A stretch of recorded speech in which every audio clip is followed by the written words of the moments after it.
First tonight, we got breaking news. A mother of two is found shot to death in southeast Houston. Now the search is on for her ex-boyfriend. This all started as a reported kidnapping on Red Bluff Road in Pasadena. The victim's body was later found inside an SUV 13 miles away in southeast Houston. And that's where we find Marcelino Benito tonight, live with the very latest on this case. Marcelino?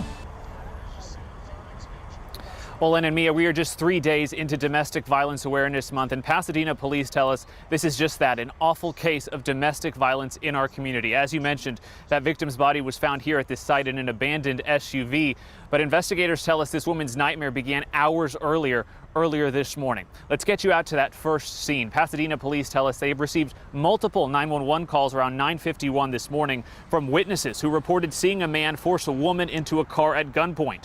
It happened at the Red Pines Apartments in Pasadena. Officers responded right away and were quickly, with the help of neighbors, able to ID the victim and the man who had abducted her. Hours later, Pasadena PD and HPD found the woman dead in an abandoned SUV with a gunshot wound. Air 11 was over the scene as investigators combed the scene. Police not saying whether the murder happened here or somewhere else. Investigators tell us it's a couple who shared at least one child but were not currently living together. Family and friends of the victim have been here all evening, clearly distraught about what's happened. There have been a couple of other reports of disturbances, domestic violence instances within the last few weeks. So this was rapidly evolving. Those were still under investigation. Unfortunately, charges hadn't been accepted yet on any of those cases. And unfortunately, we're here today, and this is a very sad situation for all of those involved, especially for the young lady who lost her life. At about night tonight, the medical examiner left the scene and police towed the vehicle shortly after where that victim was found.